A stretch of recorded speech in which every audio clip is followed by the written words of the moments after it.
And welcome to the School PR Podcast, episode 63. We are talking Twitter Blue, Elon Musk, and his big purchase of Twitter stock, and a bunch of things social media, and the edit button on Twitter. And we're talking Twitter Spaces because we're on Twitter Spaces right now for the first time, seeing how this works. It is all happening right now on the PR Podcast.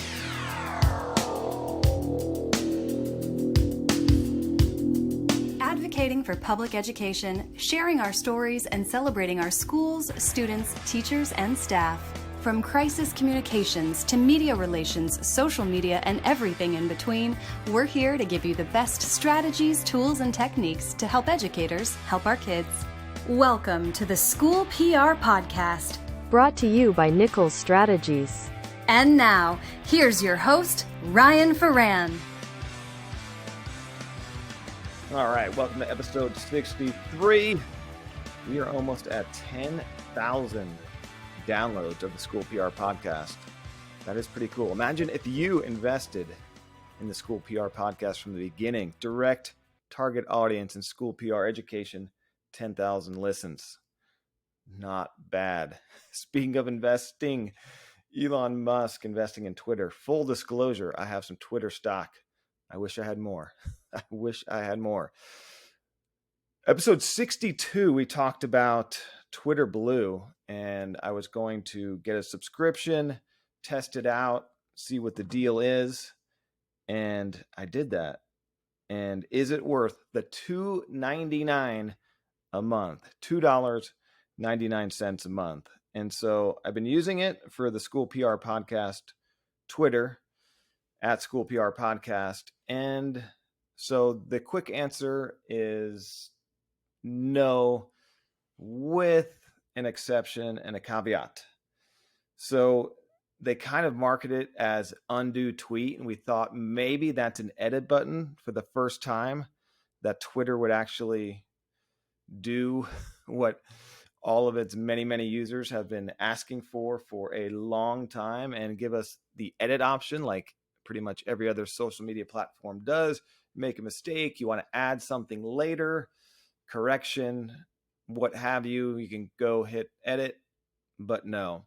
So they say it's an undo tweet, or they market it as typo, forgot to tag someone, give yourself time to preview and make changes to your tweet before it goes live. So this is like the worst marketing and worst kind of, it's just like, so what it is, so you can set your tweet preview settings to like 5 seconds, 10 seconds, up to, I think, 60 seconds or 90 seconds. And all of it, all it does is it gives you a little spinning clock timer to look at your tweet after you hit the tweet button, and you can hit undo real quick before the 90 seconds, 60 seconds, whatever you set your undo tweet timer at. So it's essentially the same exact thing as looking at your tweet before you hit send, before you hit tweet, and it doesn't have the fancy little countdown timer on it. So that is really not worth it at all, the $2.99. The other things it markets as is read without the noise, you get ad-free articles, the top articles you pick, you can customize your Twitter, you get bookmark folders. Kind of cool. I haven't even gone into that yet. My problem is with bookmarks. I think it's a great option for Twitter, but I honestly never go back to my bookmarks to begin with. But with this, you can actually get different folders for your bookmarks. And then like you can change your app icon, the color of it, which does really nothing. It's just the app on your phone, the little icon that displays. You can change that, which is kind of interesting. But where Twitter's really burying the lead and where the value is in Twitter Blue is you can upload videos up to 10 minutes long. So if you're big on communicating videos and doing videos, that's worth the $2.99 itself. All the other little things that it's trying to market for Twitter Blue, and it's literally on the last slide. If you hit Twitter Blue on your on your Twitter profile, it'll give you like these, this is why you should, try Twitter Blue and pay for it. And the longer videos is the very last one, which is actually, you're burying the lead big time. And here's why, because when we post videos to social media platforms, whether it's Instagram, Facebook, Twitter, when you post it organically, it does much better. So organically means you're uploading the video directly to it. You're not taking a YouTube link and putting it on Facebook, which a lot of people do. And you shouldn't be doing that. I have a YouTube and a Facebook, so I'll upload organically to both. A little bit more time consuming, but you get way more reach. And here's why. Facebook doesn't want to promote YouTube and vice versa. Twitter doesn't want to promote YouTube or Facebook videos. So it wants its own video, its own organic video. So that is worth the $2.99. If you do a lot of videos and you haven't got much reach when you post your YouTube video to Twitter, it's because Twitter's not putting it out in the algorithm. It wants nothing to really do with it. So you're going to get the least amount of reach with a YouTube link than your own link, or your own video, I should say, uploading it to Twitter. And the problem with uploading directly to Twitter is that you're limited with only 240 seconds worth of video. So it's worth it for the video option.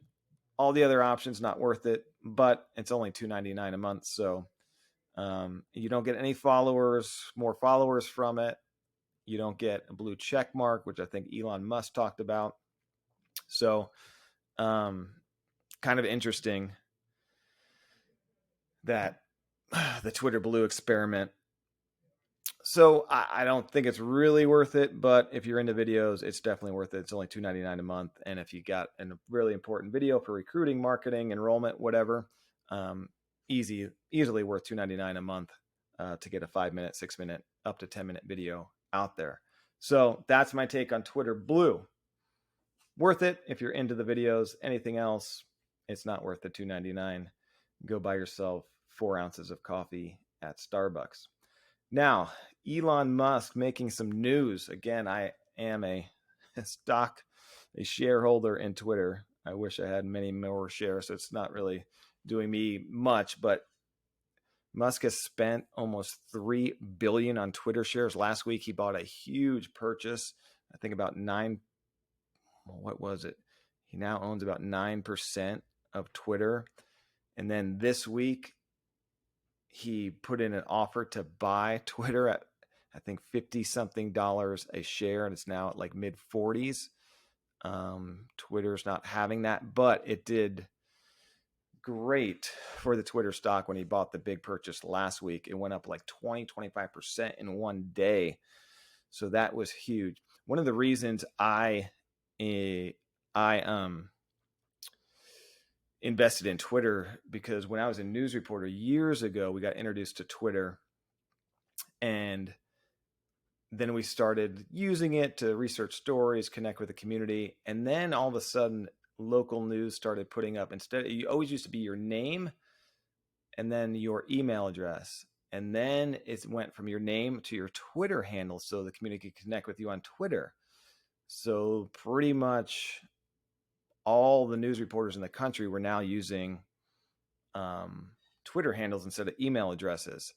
So I'm like, wow, this is a lot of free publicity. And then with politics and Trump, Twitter was on the news. I've never seen a company get more free advertising in my life. Twitter here, Twitter there. This person on Twitter said this. So it's like, whether you're on Twitter or not, you're hearing about it all the time. So the amount of free publicity Twitter gets, I just said, I'm going to invest in Twitter, because if they can figure out the funding and how to capitalize and monetize it, they are going to strike gold, because literally every night somebody on the news talks about a tweet or Twitter, and you can't buy that. I mean, it's just priceless. So that's why I invested. And then Elon Musk he has 82 million followers on Twitter, and he talks about Twitter all the time. Now he's buying the stock, wants to buy the company. So think about just what he's doing this week with the publicity for Twitter. Absolutely remarkable, the advertising Twitter's getting right now. So it's still only mid 40s right now. I forget exactly what the Twitter stock is at, but it's not too high. Yeah, it's $45 a share. Facebook comparatively is at 210. So I bought a little bit of Facebook years ago too. Again, wish I would have bought a ton more. But I think Twitter has a long way to go. And if they can really figure out monetizing, keep users and all that, I think it could go pretty darn high. But we shall see. Don't take my advice. Don't invest on my word. That's at your own risk. But I do find it interesting. And, we were talking about with Twitter Blue, is there an edit option? Why doesn't Twitter do it? Elon Musk actually tweeted that to his followers asking, do you want an edit button, to his 82 million followers? And he did a quick poll, yes or no. 4 million people responded, almost 4.5 million, and 74% said yes. And it's interesting why Twitter doesn't. Maybe they like the train wreck aspect of tweets that aren't that polished. I don't know, but it's interesting why they don't. But I'm sure there's a rhyme reason to it. So anyway, that's kind of the latest with Twitter. And so we're also doing this podcast on Twitter Spaces. First time using that. And it's kind of like an audio live podcast on Twitter. I don't think anyone is listening to my Twitter Spaces right now. I had one request to speak, so people can chime in and listen, and then they can also request to speak. So I had one request to speak, and then they disappeared. I didn't recognize the account. So who knows if that was spam or an actual person. I'm not sure if I can see if anyone's listening. I don't know. Let's see. Okay, yeah, it shows who's listening, speakers, and all that. There are currently so many listeners. There are 0. But I think you can record Spaces too, and it'll stay on your Twitter feed as a recording. So that's kind of interesting as well. So first time using Twitter Spaces, thought I would give it a try. The other thing you can do is you can invite people. As soon as you click Twitter Spaces, you can give them the option. It gives you an option, a drop down of your followers, and you can click them to invite them to it. You can invite people as speakers, co-host, and then I think you can block people and stuff like that too. So interesting. We'll see if it does anything for my Twitter Blue School PR podcast Twitter. But that's the first time I'm using Spaces.